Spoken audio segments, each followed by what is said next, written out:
For this week's Week 8's clinical conference, I saw 11-year-old male AB who has a past medical history of colonic enteric chronic constipation and a past psychiatric history of autism, ODD, ADD, severe emotional impairment, medical trauma, anxiety, and PTSD. And he came into our emergency room with his father after endorsing suicidal ideations with a plan of jumping from a building.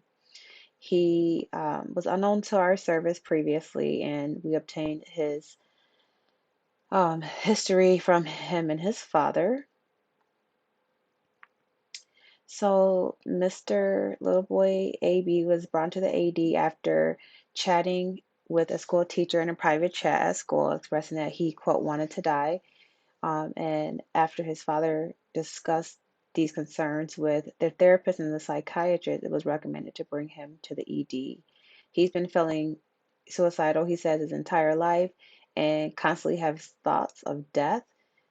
His intent to attempt suicide is very high. He says that he would jump from a building as soon as he could. Um,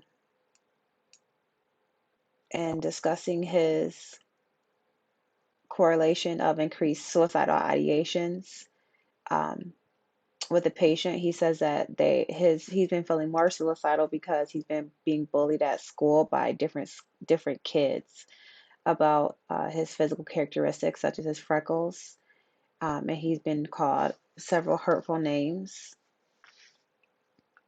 He says too that his suicidal thoughts started when his grandmother passed away in 2021.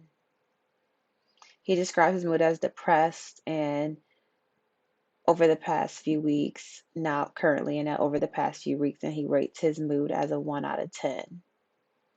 He says that he has no feelings, no happiness, and no joy. And also, he's not able to identify any coping skills to help to mitigate his depressed mood. He denies any self-injurious behaviors, or he endorses self-injurious behaviors such as hitting his head and when he becomes like frustrated and sad, but he doesn't cut or pinch himself or doesn't hurt himself in any other way. He has not been sleeping well because he's afraid of some monsters underneath his bed.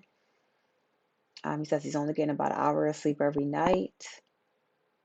And then his diet has been very just erratic because um, he's very impulsive, given that he has a history of ADHD and is not currently on any medications, any psychiatric medications. He says he eats way too much to the point of emesis on a weekly basis.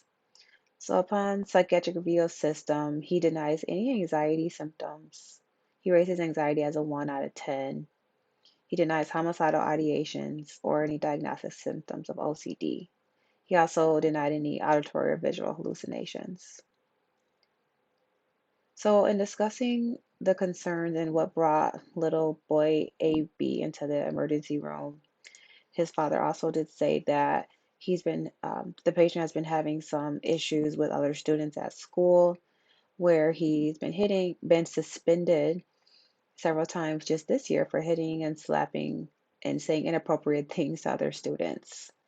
He also has difficulty with learning, and even though he's in the fifth grade right now, he's learning third grade math. So he does have outpatient follow-up care, psychiatric follow-up care, as well as a therapist. Unfortunately, when it comes to psychiatric trials of medications, he has failed it's 7 different medications, including Clonidine, Buspar, Seroquel, Ritalin, and Valium. And all of his medications had to be aggressively stopped in cold turk, what they were saying, or abruptly discontinued on 9/2021 due to increased physical and verbal aggression, as well as some possible seizure-like activity. So the plan for this kiddo, um, there were no beds, psychiatric placement beds for a kid of his age, so we had to send him home. We recommended him to stay out of school for a few days until he could get an appointment with his psychiatrist. And I found an article that says that Kids that are involved in bullying are 1.7 times more likely to attempt suicide. Face-to-face bullying as well as cyberbullying also increased um, the attempt for suicide in young and adolescent children. Thank you.